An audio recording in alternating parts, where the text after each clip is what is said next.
Ada seorang pengusaha besar berumur sekitar 65 tahun. Terkenal, asetnya tidak lagi terhitung. Satu hari, pengusaha kita ini bertemu dengan seorang teman wartawan. Terjadilah dialog. Sang wartawan bertanya kepada pengusaha kita, "Pak, umur Bapak berapa tahun?" "Umur saya? Iya, paling sekitar 7 tahun. "Loh, 7 tahun? 7 tahun. Anak Bapak berapa orang?" "Satu. Satu saja? Satu saja. Harta Bapak berapa banyak?" "Ya, paling sekitar 10 sampai 15 juta rupiah saja." Teman wartawan berkata, "Pak, kenapa Bapak berdusta? Bapak orang terkenal, pengusaha besar, punya biografi. Kami tahu umur Bapak 65 tahun. Kenapa Bapak bilang 7 tahun? Anak Bapak pun banyak. Kenapa cuma bilang 1? Harta Bapak, aset sudah tidak ternilai. Kenapa Bapak bilang cuma 10 sampai 15 juta rupiah saja?" Senyum agak getir, sang pengusaha menjawab, "Kau benar, Nak. Umur saya kalau jumlahnya sih memang 65 tahun. Tapi dari 65 tahun umur saya itu, rasa-rasanya baru 7 tahun yang ada artinya di sisi Allah. Baru 7 tahun sujud saya benar. Baru 7 tahun saya laksanakan perintahnya, saya tinggalkan larangannya. Sisa umur yang lain habis kelabu warnanya, penuh dosa dan keingkaran. Saya katakan umur saya cuma 7 tahun. Anak, kau juga tahu anak saya banyak. Tapi dari sekian banyak anak ini, rasanya cuma 1 yang akan jadi buah hati, belahan jantung, pelanjut cerita, penerus sejarah, anak soleh yang akan mendoakan orang tuanya. Yang lain susah diurus anak saya." "Oh gitu toh." "Iya." "Mengenai harta, Pak, kau juga benar. Harta saya, aset saya sudah sulit dihitung lah. Pabrik di mana-mana, di tiap bank hampir ada deposito saya. Tapi dari sekian banyak harta itu yang saya ingat, baru sekitar 10 sampai 15 juta yang saya belanjakan di jalan Allah. Saya sumbangkan masjid, saya bantu pesantren, saya bantu yatim piatu. Dan itu yang akan jadi milik saya yang sebenarnya, yang akan saya bawa menghadap Allah, saya bawa ke alam kubur. Yang lain akan jadi rebutan ahli waris sesudahnya." Jangan-jangan orang tua tadi adalah kita-kita ini. Jangan-jangan kita-kita ini adalah orang tua tadi. Tapi yang pasti, jangan sampailah kita seperti orang tua tadi itu. Dari sekian banyak umur yang diberikan, berapa yang punya nilai di sisi Allah? Dari sekian banyak anak titipan Allah kepada kita, berapa yang akan jadi anak soleh, buah hati, belahan jantung, pelanjut cerita, penerus sejarah?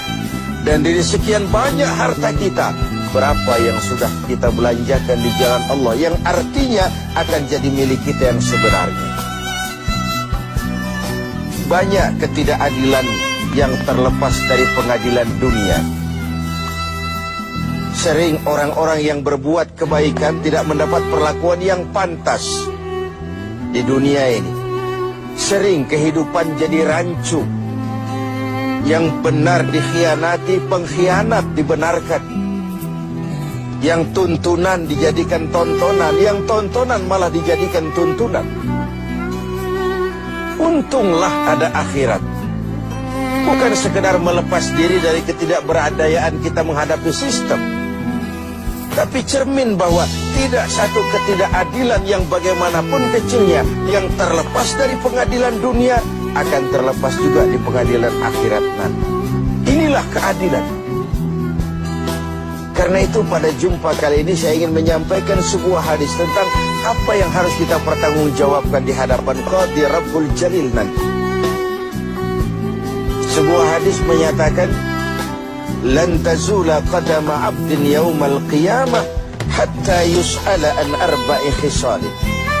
Besok di hari kiamat tidak akan bergeser telapak kaki seorang hamba sebelum ia dimintakan tanggung jawab terlebih dahulu tentang 4 persoalan. Apa yang 4 itu?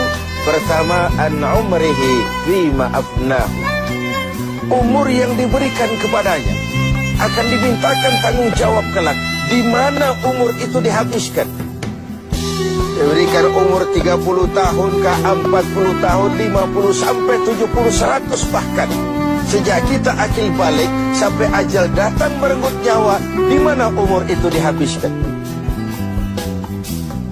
Kita sering main-main, padahal waktu berjalan terus. Kita sering lalai dan lupa, padahal malaikat maut tidak pernah lalai dan lupa. Seorang Nabi Yakub alaihissalam, seketika akan ajal, beliau menanyakan, kalau saya ajal kenapa tidak diberitahu lebih dahulu? Kata malaikat maut, sudah diberitahu. Loh, bagaimana caranya diberitahu? Perubahan yang terjadi pada fisik kita adalah pemberitahuan. Uban yang bertabur, mata yang mulai lamur, pendengaran yang mulai kabur, itu semua pemberitahuan agar kita mawas diri. Umur akan dimintakan pertanggungan jawab, di mana umur itu dihabiskan. William Shakespeare memang pernah bilang, waktu hidup itu singkat. Tahu-tahu baru saja zuhur, tahu-tahu sudah asar. Baru saja asar, tahu-tahu sudah maghrib. Yang kemarin anak-anak, tahu-tahu sudah punya anak. Tahu-tahu, dan tahu-tahu. The time of life is short, kata Shakespeare. Waktu hidup itu singkat betul. Namun waktu yang singkat akan terasa ada manfaatnya kalau kita bisa memanfaatkannya dengan yang sebaik-baiknya. Apalah umur panjang kalau cuma untuk menimbun dosa dan kesalahan. Lebih baik umur yang panjang tapi untuk mengkoleksi berbagai kebajikan. Inilah makna ucapan Nabi, khairukum man tala umruhu wa hasuna amalu. Yang terbaik di antara kamu orang yang panjang umurnya dan banyak juga kebaikannya. Umur ini yang sering kita berleha-leha menghabiskannya untuk sesuatu yang tidak punya nilai, kelak akan dimintakan tanggung jawab di hadapan Allah Azza wa Jalla. Lalu yang kedua, wa an syababihi fima ablahu. Masa muda, pernah diberikan umur muda, di mana dihabiskan umur muda itu? Hura-hura atau untuk sesuatu yang bermanfaat? Dahulu ada seorang selebritis lah kalau zaman kita sekarang. Namanya Ibrahim bin Adham. Namanya Malik bin Dinar. Namanya saja sudah Malik bin Dinar, Raja bin Uang. Hidupnya jet set. Satu malam dia mengadakan pesta di rumah mewahnya. Datang seorang pengemis, bertanya kepada penjaga pintu, siapa yang punya rumah ini? Bos saya. Iya, Malik bin Dinar. Oh, orang kaya? Orang kaya. Selebriti. Dia hamba apa orang merdeka? Dia orang merdeka. Kalau hamba bagaimana bisa pesta sehebat ini? Orang tua itu senyum lalu bilang, sampaikan kepada bosmu Malik bin Dinar, dia memang orang merdeka. Kalau dia hamba, bukan seperti ini pekerjaannya. Dia orang merdeka, dilarang tidak terlarang, dicegah pun tidak tercegah. Merdeka dia memperturutkan hawa nafsunya. Kalau dia hamba Allah, bukan begini pekerjaannya. Menghabiskan waktu untuk pesta, hura-hura, sesuatu yang tidak ada gunanya. Ini disampaikan kepada Malik bin Dinar. Dia tercenung mendengar orang tua yang misterius itu. Malamnya dia bermimpi kiamat datang. Dia akan masukkan ke dalam neraka. Karena itulah lalu dia bertobat dan kemudian menjadi ahli sufi yang terkenal, Malik bin Dinar. Masa muda akan dimintakan tanggung jawab. Yang ketiga, wa an ilmihi maza amilan. Ilmu yang dimilikinya, kemana ilmu itu diamalkan? Untuk mencerdaskan orang atau untuk membodohi orang yang memang sudah bodoh? Untuk membimbing umat atau menyesatkan orang lain? Agar hamba menjadi hamba Allah atau agar orang menghambakan dia? Ilmu akan dimintakan pertanggungan jawab. Yang terakhir, wa an malihi min aina iktasabahu wa fima anfaqahu.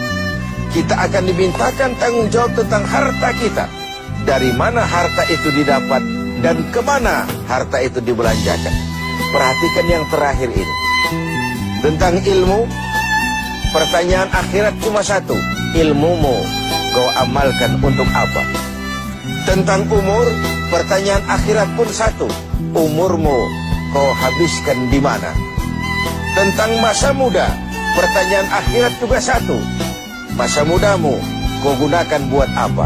Tapi khusus tentang harta, pengadilan akhirat bertanya dua. Hartamu kau dapat dari mana dan kau belanjakan kemana?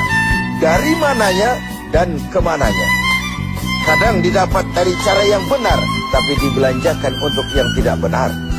Atau bisa juga didapat dari cara yang tidak benar, dibelanjakan kepada jalan yang benar. Itu pun tidak mungkin kedua-duanya. Pemirsa TV 7 yang berbahagia, mudah-mudahan kita tidak bernasib seperti orang tua pengusaha di awal pertemuan kita ini. Semoga kita menjadi orang yang bisa mempertanggungjawabkan baik umur, masa muda, ilmu pengetahuan, dan harta yang dititipkan Allah kepada kita. Tidak satupun yang akan luput dari pengadilan.